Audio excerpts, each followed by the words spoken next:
Welcome back from the break. This is Books and Blogs, my favorite segment of Inspiration Thursday. And today we have a young author. First time on the show. First of all, Happy New Month. So this young gentleman authored this book when he was 12. That's 2 years ago, because now he's 14. The title of the book is How to Deal with Peer Pressure in a Godly Manner. Karibu sana, Gerald. Thank you. Thank you very much. Are you okay? I'm okay. Have you had breakfast? Yeah. I'm feeling fine. You're feeling fine? Oh, I love fine. that. You look very smart, by the way. Thank you. So you closed school today? Yeah. How are you feeling?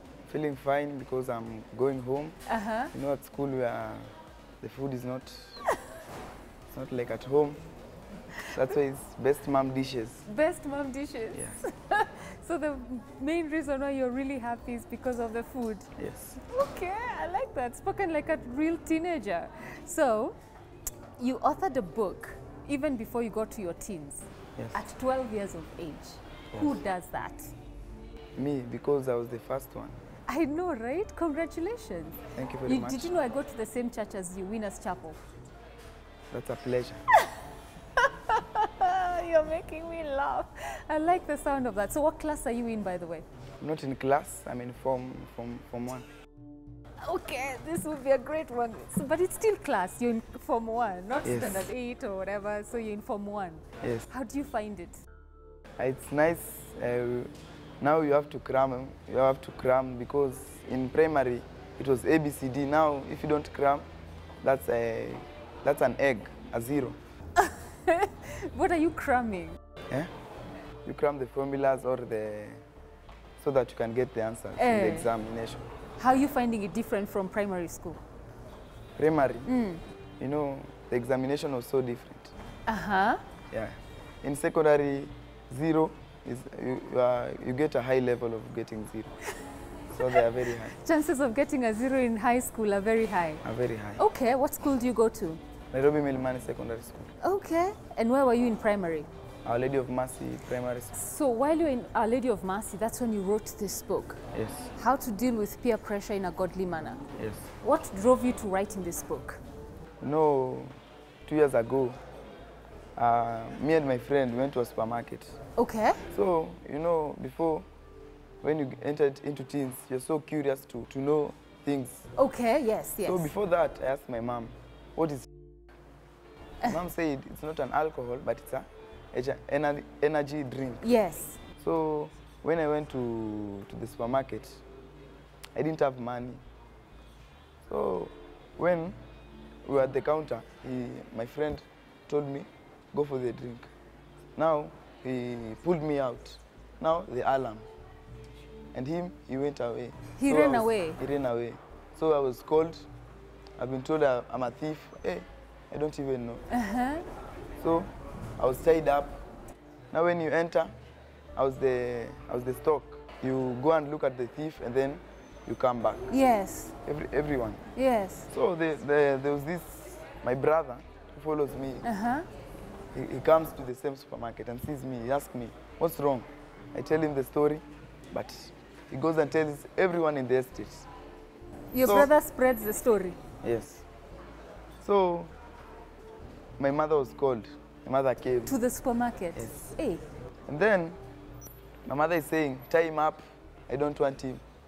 And me, I've just said, it's the end of me. Because... You said it's the end of you. Yeah, because now at 12, I go to the cell. Now it will be difficult. Yes. I come back when I'm 20, I've not even read. My God, you're so funny. So you saw yourself going to prison? Yeah. And out at 20 years old? Yeah. Okay. Now, my friend, when he came back, they didn't see him. He came to where I was tied up, and then he said, I'm saving you, I'm saving you. Wait, you were tied up? Yes. With ropes? Yes. He's saying, I'm saving you, I'm saving you. But before he went out, he was even caught. So on top of that, he was beaten. Wow. He was beaten. So and you were spared the beating? I still got the beating. Okay. After else. Now that's where I learned. And God inspired me to write the book. Wow. So, okay, so wait. So your mom came to the supermarket where you had taken a You were very innocent because your friend told you, go take a shark, then come. Then when you walked out, so you didn't know you needed to pay for the shark? No, you know, he had money. So when I brought here, the counter is near the exit. Yes. So when the alarm sounded. Yes. Okay, and then now he was coming to save you, like in the movies. Yes. Then he was caught. Yes. So all this time, where is your mom? When your friend is trying to save you, where is your mom? My mom was in town. So she came and then she wanted me to go. Yes. Okay, so were you beaten by your mom? No, I was spared, but you know, it was the December holidays. Everyone is at home. Yes. Me, I was in the house. Yeah. Until I became almost you got sick. Like, what do you call these things? What do you call them? When you're told not to leave the house? Grounded. So you were grounded? Yes. The whole of December? The whole of December. You did not leave the house? I did not leave. So after like December, there was this program in church, the Bible school. Yes. We went to Bible school. Now there's, we were taught about peer pressure. Yes. Then I remembered my story. Now, every day, I just write some points. After like 2 weeks, I came up. I came up with a set book, and then I put chapters together. Wow, 2 weeks. Yes. It took you 2 weeks to write this book? Yes. At 12 years old? Yes. My goodness, I mean, congratulations for that. Thank you. I remember you giving a testimony, your mother giving a testimony in the church 2 years ago about the book. That was quite something. Yeah, so well done. So that one experience, you morphed it into something positive, not just for yourself, but to help other, children like you. Okay, so tell us what is in this book. What have you written? This book, I'm trying to tell, don't be like that. You think you're the cunning person. You're not the first teenager. There are older people who are teenagers. Yeah, you're not the first teenager. So if you become, so you'll not go far. Now, I want to educate people because not everyone will go to Bible school like me. Yes. So it will be just like they read the book with understanding. Yes. And then they will know what to do. Yes. Wow. So if a parent is watching right now and they want to buy this book for their teens, why would you encourage them to do it? There was this story of Isili. You see? Yes. There was this story for Isili. 2 kids, 16-year-olds, shot dead. Now, even if you're 15, 14, you're still a teenager. I'm just saying, even if you don't buy, just cancel and give information to your child that even you are not born a grown-up. You are born a child, so you grew up. Yes. You are very, very powerful. So what did you learn in Bible school when you were grounded and you stopped, you were stopped from playing with your friends, but instead you were taken to Bible school? What did you learn there that inspired or motivated you? I learned that God had a plan for me. He had a plan for, even the Bible says, he has everyone, God has his plan. So he had a plan for me. You know that this book was coming out. It's about peer pressure. We were taught about how God is storing your destiny for the right time. I love it, and you put that in a book. I like one of the topics that's here that says how to detect negative peer pressure. I think that's powerful. How does one detect it? When someone is rebellious, you tell someone, as in the mother tells him, "Niletele kikombe," and then I say, "Ai, mom, kwani mimi peke yangu?" Yes. And even there's also being hard-headed. You think you are the first one. You are the commando in the... You're the commando in the family. Yes. So those are signs. Yes. So as a teenager then, how do you stay away from it? You abstain from bad company. There's always a plan for you. Don't always want to do things. You're not a cat to be curious. You're not a cat to be curious. Yes. You are such an intelligent young man. Okay. So you just, what is that you said before? You abstain. Abstain. Okay. That's the common word. Okay, that's the common word, abstain. I saw something else here. You talked about 3 levels of relationship, if I remember correctly. What were those levels? Even as a, there we are. So you have how to build godly and healthy relationships. Yes. How do you do that? By reading the Bible, by always listening. Even God is in your parent. By doing what your parent is saying, that is you are with God.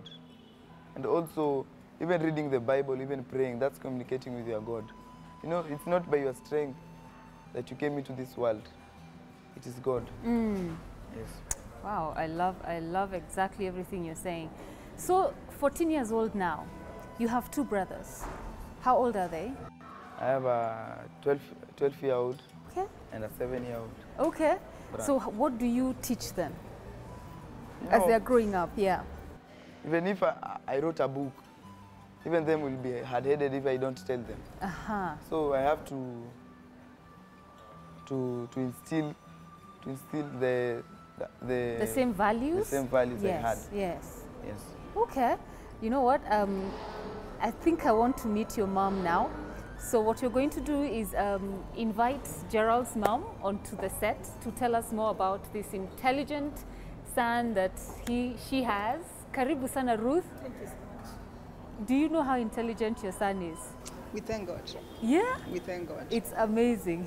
And then, you know, he's so quiet, so you can't even know that he has so much substance and wisdom. Yeah. What goes into raising such a brilliant young man? It goes on a lot. Sometimes, you know, as parents, when you're giving birth, you tend to think that it's just normal. Yes. And I realized that bringing up, especially a boy, it's very hard because boys tend to be internal. They don't really get out. They don't share. So the biggest challenge when you're bringing a boy is to make sure that he's your friend, which is not easy because they tend to be outward. Yes. They play a lot, so you have to get into who they are. Yes. And then get to know them. Yes. Yes. And you know you have 3 boys. Yes, I have. That's such a blessing. I know. Thank you. and it's also a challenge. It's also a challenge. Yeah. Okay, and then here your firstborn is here. Yes. But I like this picture. You know, he's in a suit.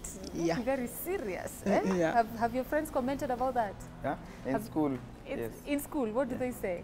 They say you're looking neat. Because you know, in school today it has rained. We've worn a cold trouser, cold shirt, a cold tie, everything cold. So you're not neat like you are here. Yeah. Amazing. So, Ruth, yes. I know you played a certain role. Yeah. In the publication of this book. Yes, I did. Tell me what you did. When he went through Bible school, that is after an ordeal that he's told you about him becoming he took something from a supermarket. Yes. And I remember after that is when I got a wake-up call and I realized that he's going way off. And sometimes as parents, we tend to think it's just one of those things. I didn't take it as one of those things. Immediately he came back home and I was told to pay 10 times the amount of what he had taken. Of the shack? Yes. And I paid 1,800. And when I went home, I didn't beat him up. As a mother, maybe the first thing would have been to beat him up, but I didn't for the first time. I decided to call him and even to befriend the people that had made him go off because they're much older than him. And I started a talk. And I would call them and would sit down for 1 hour. And I went and talked to the mother of the boy that he was with. And I told the mother, I'm grounding my boy. I would like you to help me by grounding yours. Yes. It wasn't easy because he stays with the grandmother. Okay. But we started a journey with my boy. And I started talking to him about stages in life. And I told him my stories. I realized that one of the things that children will tend to identify with is to understand that you as a mother has been 13. You've been 11. You've had those issues. You've also taken something that wasn't yours. Yes. You've gone off. You've lied to your mother. Yes. When you tend to, and then you now tell them, how did I come out of it? How did I deal with it? So those are the only things that I did. Okay. So when I took him to Bible school, I realized that he would come home and just lock himself in the room. Wow. And I didn't understand because he's a very playful boy. He's a footballer also. Okay. Yeah, so, and I would ask him, what is it that you're doing in the room? He told me, Mom, I'll surprise you. So after some time, one day he came and told me, can we use the laptop? I was like, yeah. So he started, and I would go, what is it that you're writing? He told me, I'm writing a book. Wow. It was new. Wow. It was very new. Yes. I told him, what do you mean you're writing a book? He told me, Mom, I've gone through something, and not everyone may have a mother like you that will be able to talk. Yes.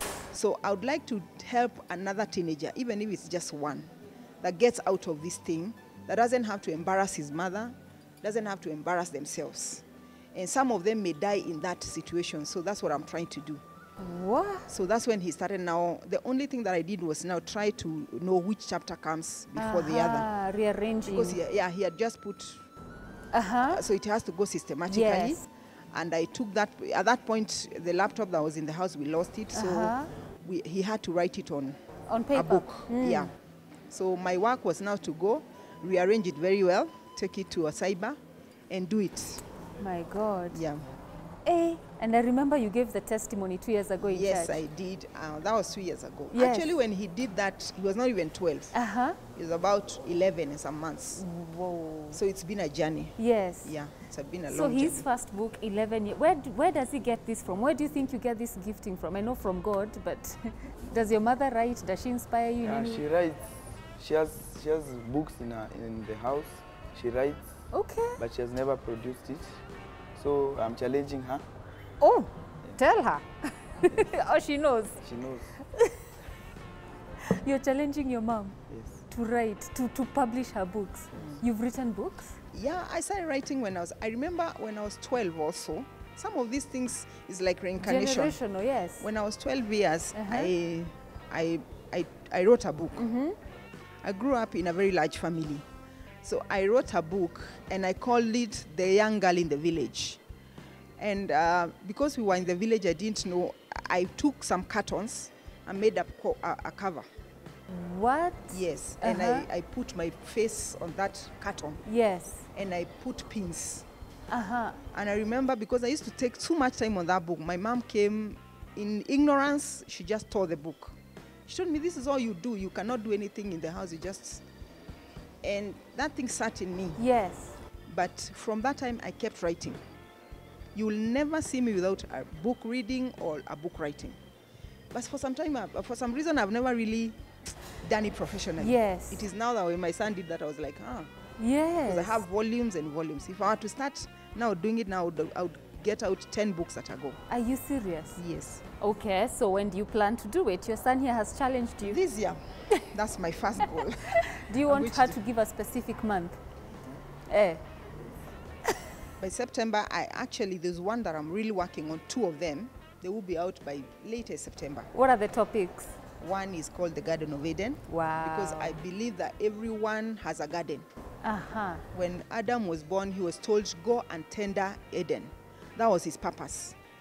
So Eden is a purpose. It's not just a land. Everyone has a purpose. Most of the times you get lost in careers. We get lost in marriages. We get lost in giving birth. Yes. And we forget that we are going off what God created you for. Everyone is a destiny helper to somebody. Amen. And you can only help somebody's destiny through your purpose.